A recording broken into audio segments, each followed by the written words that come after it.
network, that's his eye right there, of knowing everything that there is to know, including all your dirty little secrets. And you have them. Okay? You have them. And, oh, by the way, not only do you have dirty little secrets, you've been either telling them outright or you've been alluding to them on Facebook. We've dealt with this before, but let me just kind of clue you in a little bit. Facebook. The guy that started Facebook, when it first took off, he had an investor, probably several of them, but one major investor into Facebook. An investment group is a group that says, you know, I think this is a good business model. We're going to put in some of our money, and if it takes off, then we'll make money. And if it doesn't, then we'll lose money, but that's the nature of it. And so there was an investment company who's one of the board members of this investment company was CIA. The Central Intelligence Agency. You know, the agency that just wants to know what's going on. And so you think about it. Here we have DARPA, Office of Information Awareness, Department of Defense, Central Intelligence Agency, and they're all working through Facebook. Here's a little thing I found. It says how Facebook tracks you across the web. Let me just kind of break this down for you. So you log in and you type in what some people I know put down everything that they do during the day, like anybody cares. Okay, but anyway, that you put down where you went last night.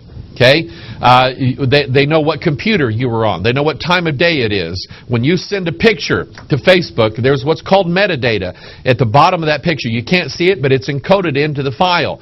That metadata, if you use your cell phone camera, that metadata has your GPS coordinates. It knows exactly where you were, what time of day, when you took that picture. So it's like following you and tracking you and monitoring you. If you're in your house and you take a picture with your cell phone, and you send that to Facebook, anybody who knows anything about what they're doing, and it doesn't take a whole lot, I could probably learn how to do it in a couple of days.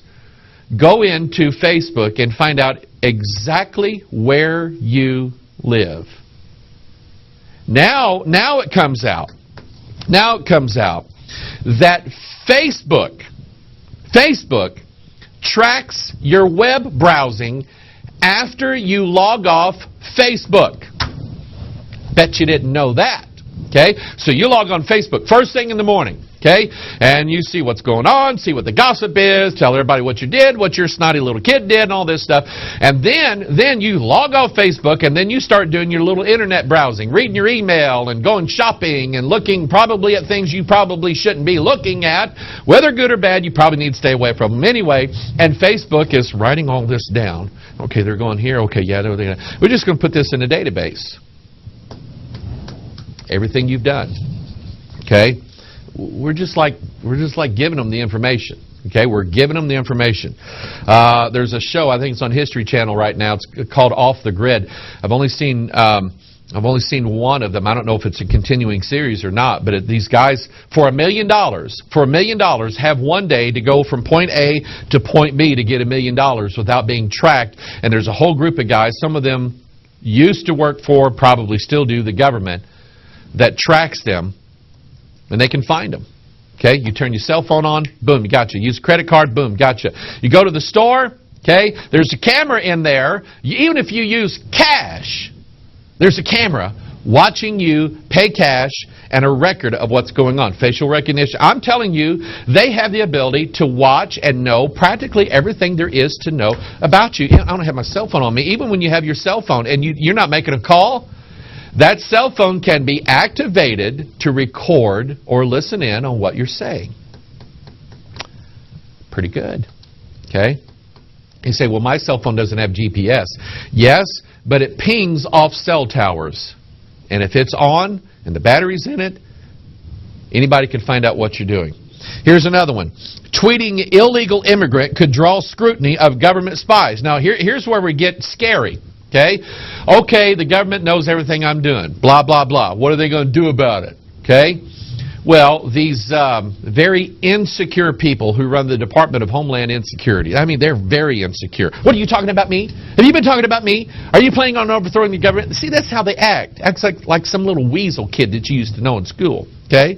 They're talking about me. Okay? They're watching, they're listening and monitoring your tweets. Okay? And a lot of you make politically based tweets. And so, tweeting the phrase illegal immigrant could draw scrutiny of government spies. Department of Homeland Security outlined plans to scan blogs, social media for keywords, and grab personal info. It came out here a few weeks ago that the Smithsonian Institute, or the National Archives, one of the two, maybe the same thing, that they are archiving and databasing every tweet from Twitter that's ever been made for historical reasons.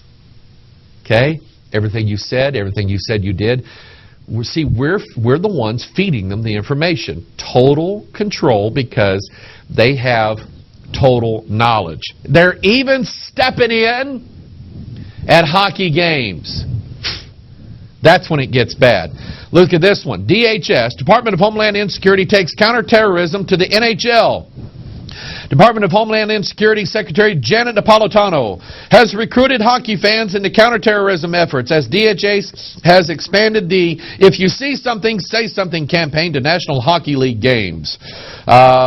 Through efforts like If You See Something, Say Something, we can engage everyone, including hockey fans, in our homeland security efforts, Napolitano wrote on the DHS blog, saying that hometown security is the key to homeland insecurity.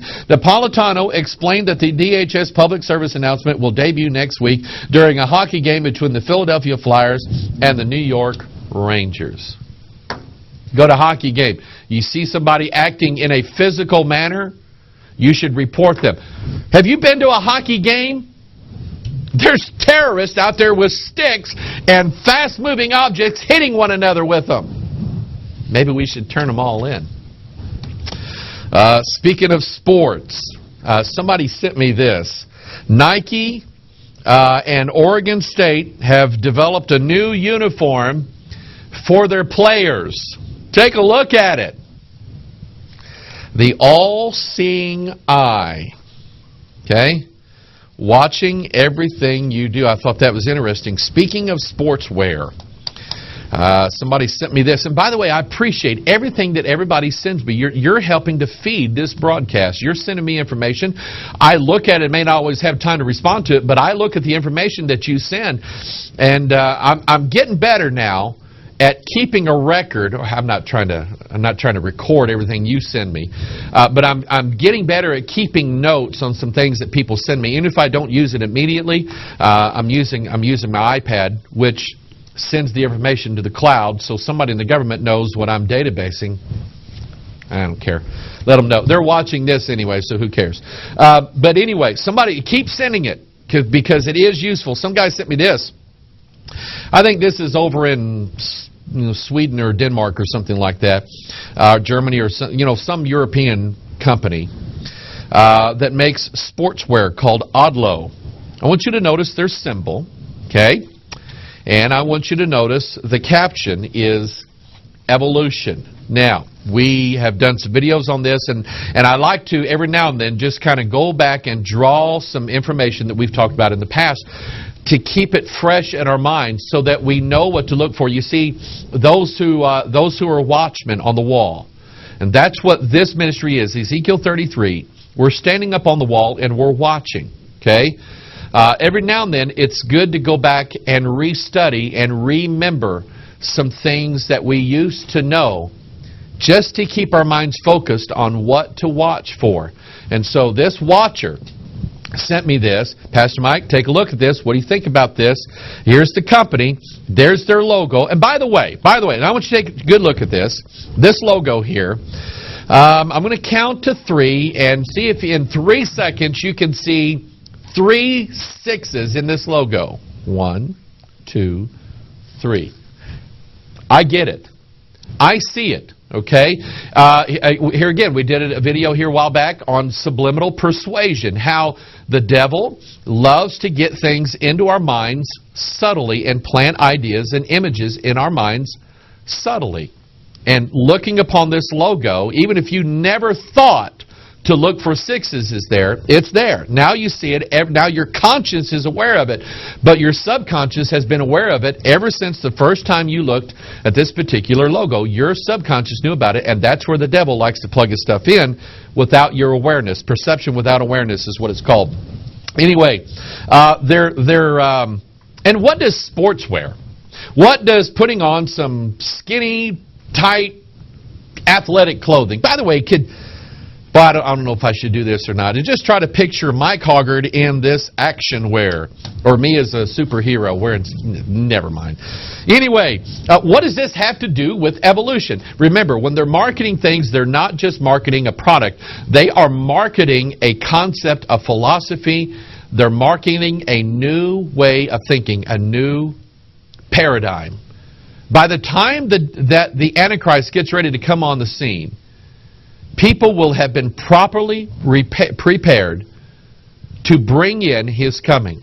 Okay, this is what's going on. So we have this logo here associated with the theme of evolution. Let me go to my stack here.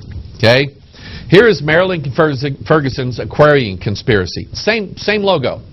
It's called the Triquetra. Okay, we're going to remind you, and if you've never heard this, we're going to teach you what this symbol means. I looked at that on the front of the New King James Version of the Bible years ago, and I'm going, what in the world is that? That just looks weird. I've never seen anything like that before.